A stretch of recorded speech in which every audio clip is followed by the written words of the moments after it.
Welcome, folks, to Crypto News Global. I'm your host, Nick Toka. On today's show, illegal Bitcoin mining operation exposed after fire erupts in Malaysian home. Oh my goodness. PlanB transfers Bitcoin to ETFs. Seriously, he prefers peace of mind. And the feature story of today, the list of U.S. states embracing Bitcoin reserves is growing. All this and so much more on today's show.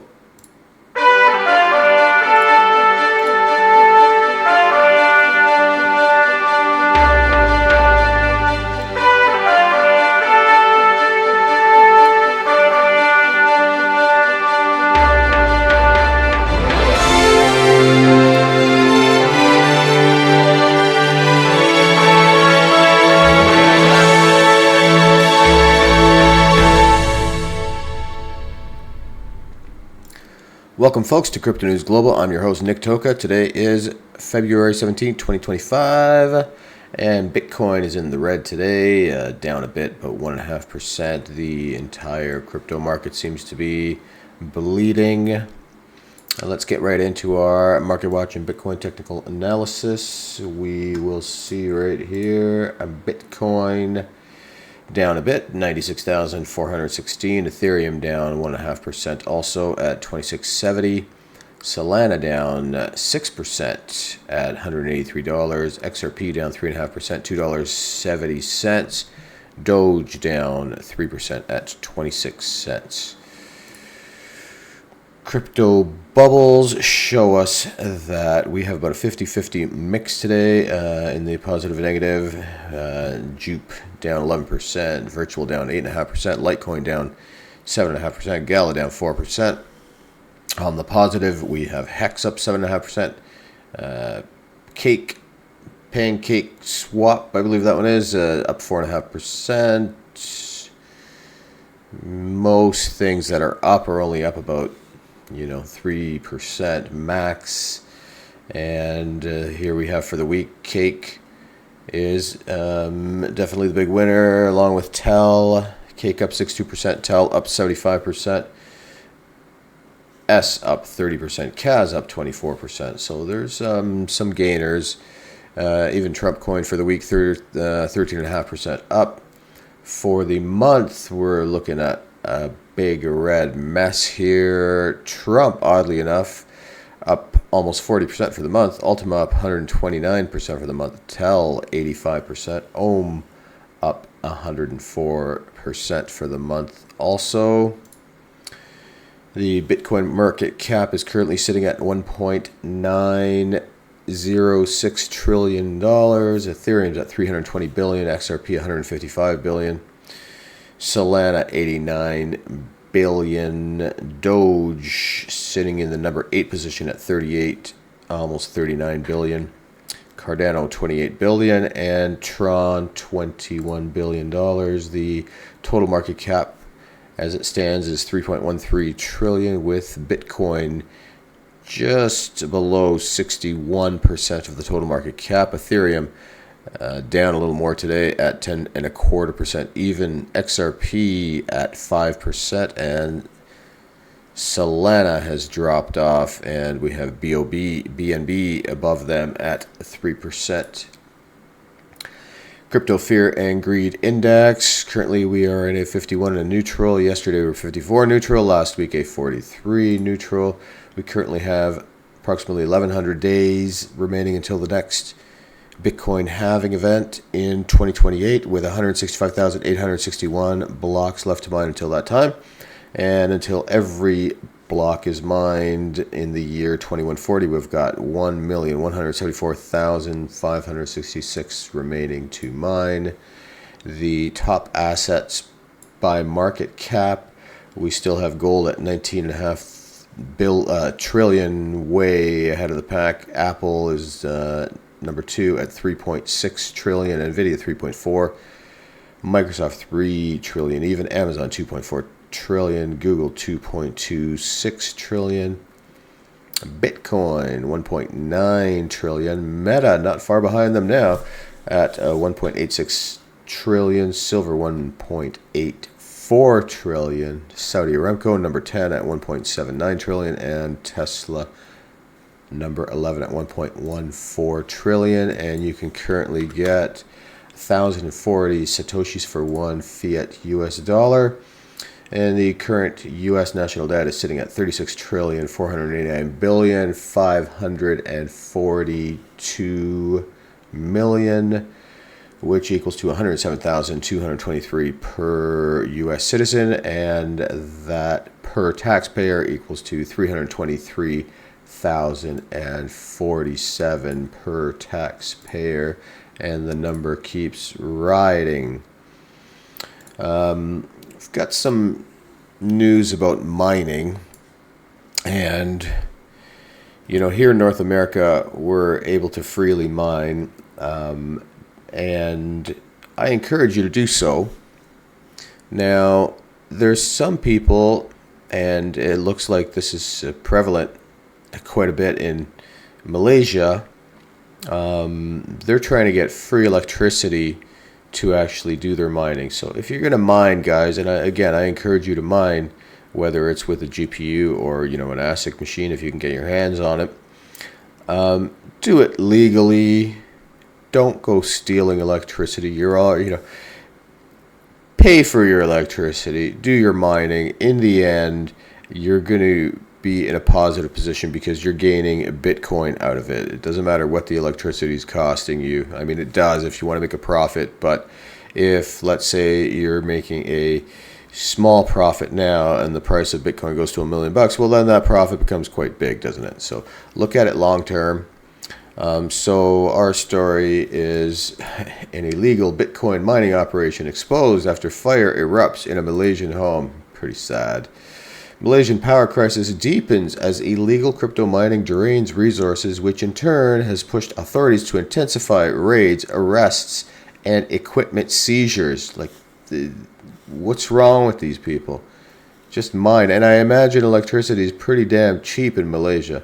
Malaysia was rocked by an unexpected discovery on Tuesday when an explosion and billowing smoke from a house along Lorong Sekera Purnuma, Bandar, Puncak, Alam led authorities to uncover an illegal Bitcoin mining operation. It's interesting. They almost give the guy's exact address here.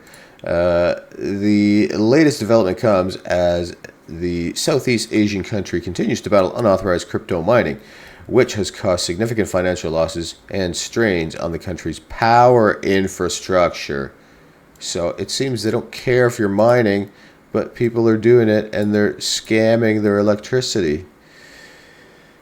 Electrical fire exposed illegal operation. The district police chief superintendent, blah, blah, blah, revealed that 14 volunteer firefighters from that jurisdiction were dispatched after a local woman reported the incident to the district police headquarters at 11:41 a.m. on February 11th. Upon arrival, both firefighters and patrolling police officers had to forcibly enter the unoccupied house, where they found the fire originating from a room filled with modified electrical circuits. They had been illegally connected to the power grid and had short-circuited, which caused the blaze. And this is what I was saying in the intro here. You got to be an idiot to try and get around the power grid so you can have your rigs, mining. That's insane. Mine, for goodness sakes, but do it legit. Don't try and also steal the electricity. If you're going to go that route, then get yourself a place on a river or a waterfall and go old school and get yourself some hydroelectric power, rig it up like they did in the 1800s, and voila, you've got your free power, or solar or wind. After extinguishing the fire on the evening of Tuesday, a joint investigation by police and blah, blah, blah, police personnel revealed the house had been illegally drawing electricity for Bitcoin mining. Authorities seized 9 Bitcoin mining rigs, 9 blower fans, and a D-Link router. And a D-Link router is worth like $1. So, yeah, there you have it. not only did they blow up their house, they got their miners confiscated. So, and I wouldn't be surprised if the, cops brought it back and now are mining themselves with legit power, right? How many police did it say were dispatched? I think it said at some point here. 14 volunteers. So, perhaps 9 of them who the younger ones who knew what these things were, maybe they just brought home some Bitcoin mining, probably Bitmains, and now are mining. This is obviously speculative, but give me a break. The latest case shed light on yet another instance of illicit cryptocurrency operations that have been growing in frequency across Malaysia. Bitcoin miners stealing electricity in Malaysia between 2018 and 2023. Malaysia lost approximately 723 million due to unauthorized electricity use for Bitcoin crypto mining. In October 2022, crackdown authorities seized and destroyed over 2,000 uncertified mining devices worth $467,000. Destroyed. See, this goes back to the conspiracy theorist in me. Sure, you destroyed them, worth 467,000, 2,000 rigs. Or are they now mining legally in their own houses using legit electricity? That would be my best case scenario. Anyway, our next story is a strange one. We're always talking about self-custody here, and the creator of the stock-to-flow model, also a big Bitcoiner, who certainly, I've read in the past, were in line with self-custody, managing their own Bitcoin, now has gotten lazy on us, and PlanB transfers their Bitcoin to ETFs, and they prefer the peace of mind of the ETF. Permanent Bitcoin analyst PlanB confirmed a transfer of Bitcoin holdings to ETFs.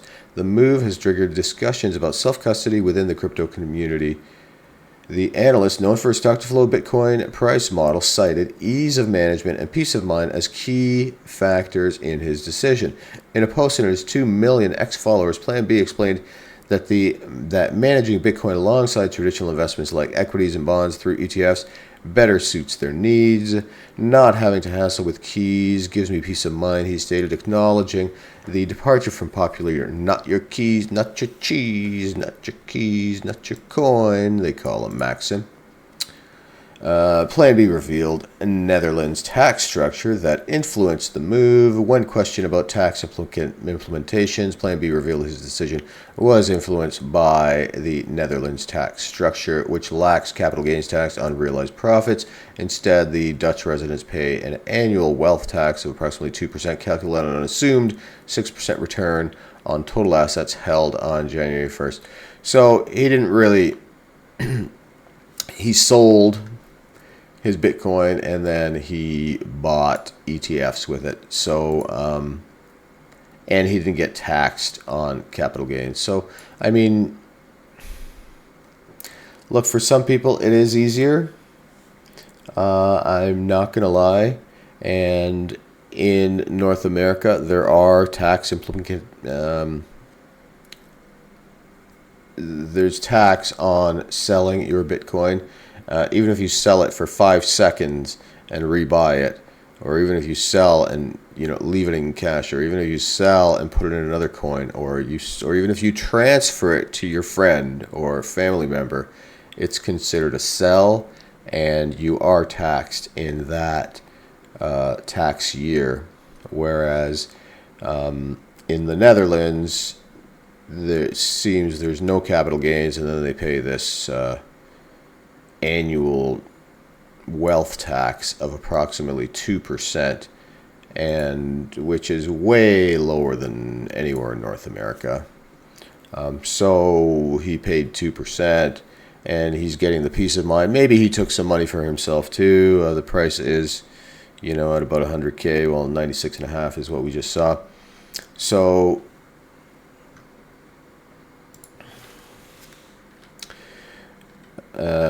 thanks for joining, Billy Grande, and thanks. Good to see the weather is beautiful and sunny here. It's super snowy over here.